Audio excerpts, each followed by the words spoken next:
অভাব হার মানেনি, থামাতে পারেনি স্বপ্ন। রাজমিস্ত্রির মেয়ে আজ ফুটবলের মাঠে নতুন আশার নাম।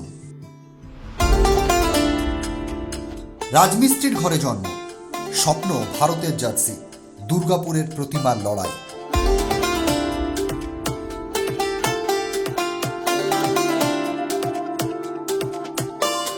দুর্গাপুরের খান্ডাবাগ কোড়াপাড়ার ছোট্ট মেয়ে প্রতিমা ধাঙ্গরের চোখে আজ একটাই স্বপ্ন, একদিন ভারতের জার্সি গায়ে মাঠে নামবে সে। অভাব, কষ্ট, সংগ্রাম কোনো কিছুই তার স্বপ্নের পথে বাধা হয়ে দাঁড়াতে পারেনি, কারণ প্রতিমার কাছে ফুটবল শুধু খেলা নয়, এ যেন তার ধ্যান, জ্ঞান আর বেঁচে থাকার প্রেরণা। রাজমিস্ত্রির কাজ করে সংসার চালান প্রতিমার বাবা। অতি সাধারণ এক পরিবার, সংসারে প্রতিদিনই অভাবের সঙ্গে লড়াই। তবুও সেই অভাবের দেওয়াল ভেদ করেই ফুটবলের প্রতি ভালোবাসা আরও শক্ত হয়েছে প্রতিমার।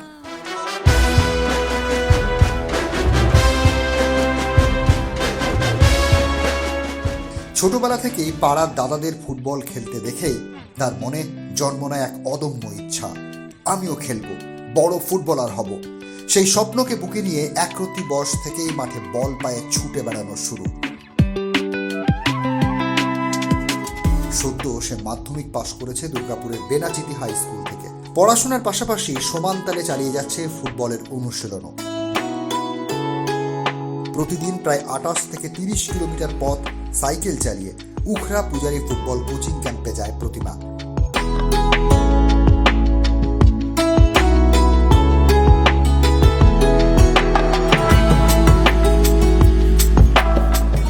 ক্লান্ত শরীর, রোদ, বৃষ্টি কিংবা ঝড় কিছুই তাকে থামাতে পারেনি।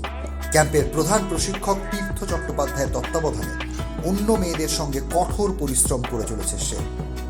মাঠে তার চোখে মুখে শুধু একটাই জেদ, আমাকে পারতেই হবে।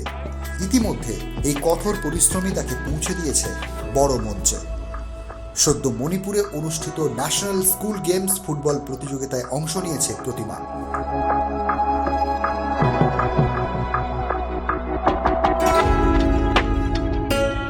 এছাড়াও কলকাতার শ্রীভূমি ক্লাবের হয়ে কন্যাশ্রী কাপ ফুটবল প্রতিযোগিতায় নিজের প্রতিভার ছাপ রেখেছে সে।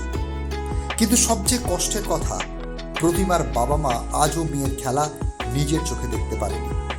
অভাবের কারণে মাঠে গিয়ে খেলা দেখা হয়ে ওঠেনি কখনো। আক্ষেপের সুরে তারা বলেন, অন্যদের মুখে শুনেছি মেয়ে নাকি খুব ভালো খেলে, আমরা শুধু চাই আরো বড় হোক, বড় ক্লাবের জার্সি পরে খেলুক তাদের মেয়ে। খেলা কখনো দেখেছেন মাঠে গিয়ে?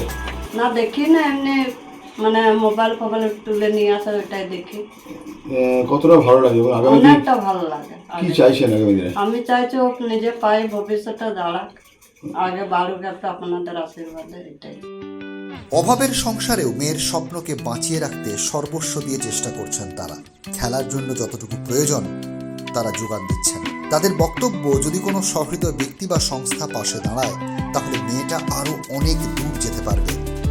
সাপোর্ট আমাদের এখানে সাপোর্ট আছে। কি করেন আপনি? আমি রাজমিস্ত্রির কাজ করি, বাইরে কাজ। এত কষ্ট করে মেয়েকে এইভাবে খেলাধুলা করাচ্ছেন, আজকে কি মেয়ে একটা জায়গায়, ভালো জায়গায় রয়েছে? হ্যাঁ। কিরকম লাগছে, অনুভূতিটা কিরকম? ভালো লাগছে। কি বলবেন মেয়েকে আগামী দিনে? আমি হচ্ছে দেখুন কী করে, আমি তো বলছিলাম যে খেলাধুলা করে ভালো থাকবে। তুমি করো বিশ্বাস, যে দেখো আলোকিত এই মহাকাশ, আর অপেক্ষা নয়, ছেড়ে দেবে। আর প্রতিমা, তার চোখে নেই কোনো ভয়, নেই কোনো হাল ছেড়ে দেওয়ার কথা। দৃঢ় কণ্ঠে সে বলে, যতই কষ্ট হোক, ফুটবল আমি কখনো ছাড়ব না।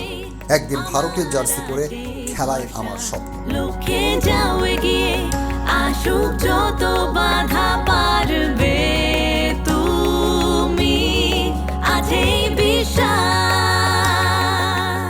ছোটো থেকে দাদার সঙ্গে প্র্যাকটিস করতাম, তো তারপরে খেলতে একটা মনে ফুটবল খেলার জাগলো, তো তারপরে আস্তে আস্তে প্র্যাকটিস করতাম দাদার সঙ্গে। তারপরে আমাদের তীর্থ স্যার সঙ্গে কন্ট্যাক্ট করলাম, দিয়ে ওখানে সব প্র্যাকটিস ক্যাম্প আছে, তো স্যার বললো এখানে চলে আয়, প্র্যাকটিস করবি, এখানে থাকবি। তো ওখান থেকে অনেকটা ইমপ্রুভ হলাম, আর ওখান থেকে অনেক বাইরে জায়গায় খেলার চান্স পেলাম।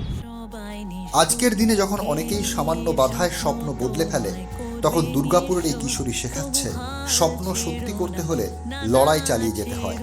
প্রতিমার গল্প শুধু এক ফুটবলারের গল্প নয়, এটা হাজারো সাধারণ পরিবারের অসাধারণ লড়াইয়ের প্রতিচ্ছবি। হয়তো একদিন সত্যিই ভারতের জার্সিতে মাঠে নামবে প্রতিমা ভাঙর, আর সেদিন গ্যালারিতে বসে চোখের জল মুছতে মুছতে গর্বের সঙ্গে তার মা বাবা বলবেন, ও আমাদের মেয়ে। তুমি আজই বিশ্বাস হতে পারে সমরেন্দ্র দাস, LCW ইন্ডিয়া, দুর্গাপুর। বিশ্বাস